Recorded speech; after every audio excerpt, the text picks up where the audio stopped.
Hello everybody, this is Denny Scott. I'm going to do a tutorial on sky replacement today.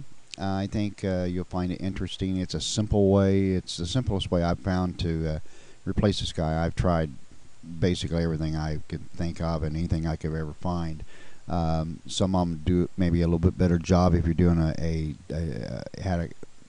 contract with somebody. You had to do something absolutely perfect. But if you're doing something for the websites for real estate agents that they need to be able to put onto MLS, this is more than adequate and very simple to do, and it turns out a great result.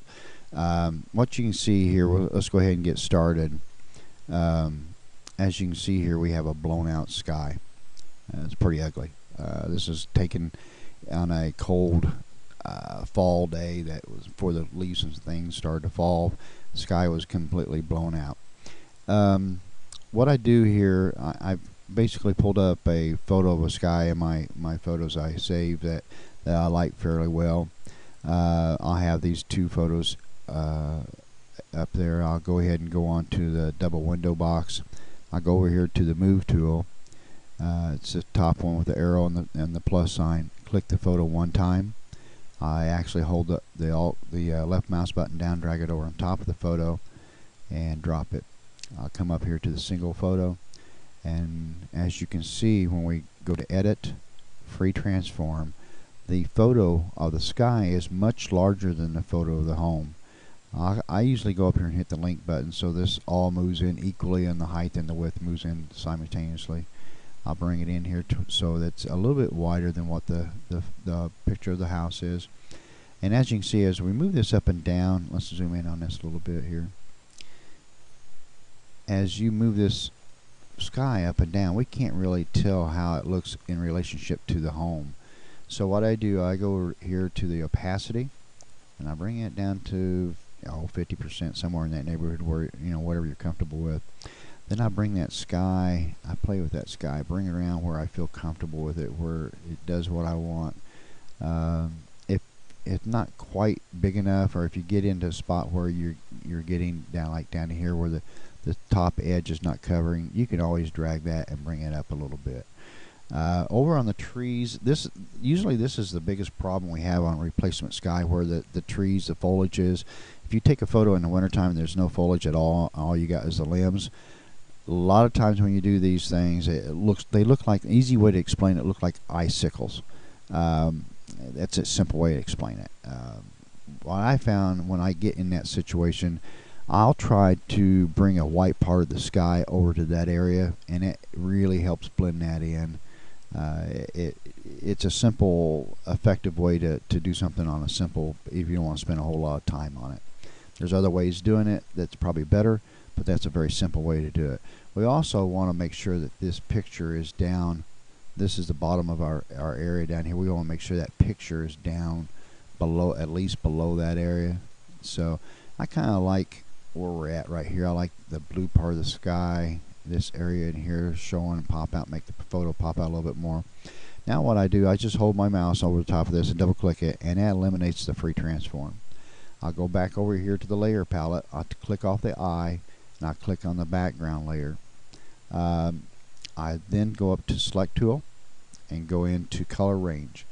I always hit this middle button. It's a plus button, so you can add more spots. I click on one spot. You can see over in this negative that when I click that just the naked eye, this all looks the same. Well, it's really not. So I end up clicking several different spots on the areas. I make sure I don't get into the house or in the foliage or anything like that. But I'll click, sometimes if the leaves are real far apart and I can zoom in, I'll click in between a leaf. I'll zoom in here like this, and I'll click that one little spot there, make sure that those areas are being taken. At that time, I usually set this fuzziness around 70, somewhere between 70 and 80. I don't think you need to do much more than that on most photos. Go ahead and click OK. At this time, you're going to see a lot of these little marching ants all over the place. That's that's not effective. What we go into here, we'll go up to the quick select tool, and we'll come back down here. I'm going to make my brush a little bit larger. You hold down the Alt key on a PC, and you just drag over the areas you want to eliminate those little marching ants.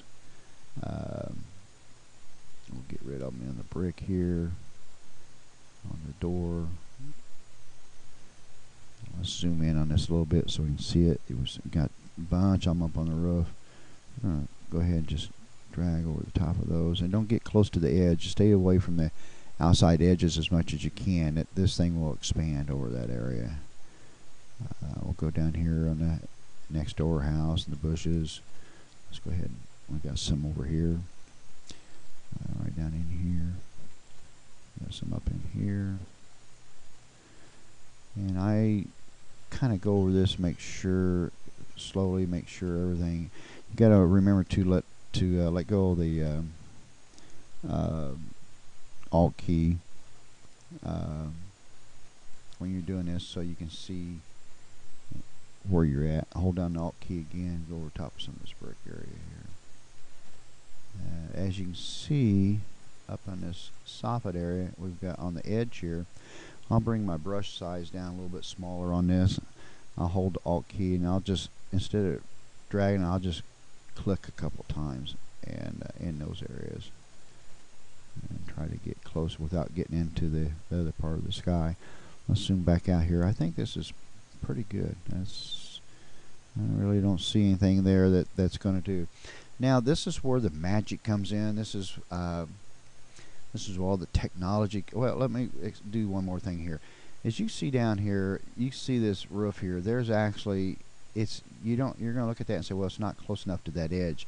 You can expand this area by 1. I wouldn't do it any more than 1. I'm not going to do it for this tutorial. I don't think it's necessary on this photo. I don't think you're going to even notice that when we're done. But you can expand your area just a little bit to try to get rid of some of those edges. I go back over to the layers palette. I click on the eye here. I click on the layer, get rid of the background layer. We could just have you highlighted on your layer. Now this is where the magic comes. This is so simple. You got if you hold this down, it's add layer mask. It's a square with a little round dot inside of it. Click it one time, and voila, that's where all the magic happens. This is just instant results. It's not, the fringe around here is not bad. For a photo that's going on MLS sheet for a real estate agent, it's more than adequate. You're never going to know the difference. If you spent 2 hours doing the same thing, you're never going to see that much difference on the websites they have their photos on. If I want to make that sky, remember we had that opacity down to 50% or 51% in order to see what the sky would look like around that house. Now we can bring that opacity back up a little bit, make that sky a little bit bluer, make it pop a little bit more. But if you go up here 100%, that looks almost cartoonish. It doesn't look real. So you want to try to make that as real as you possibly can. That's not bad.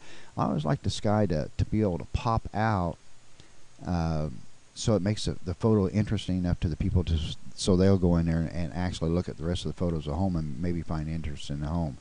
You can look around these edges, these trees and stuff. If you zoom in there, you can see there's a little bit of edging on them, a little halo on them.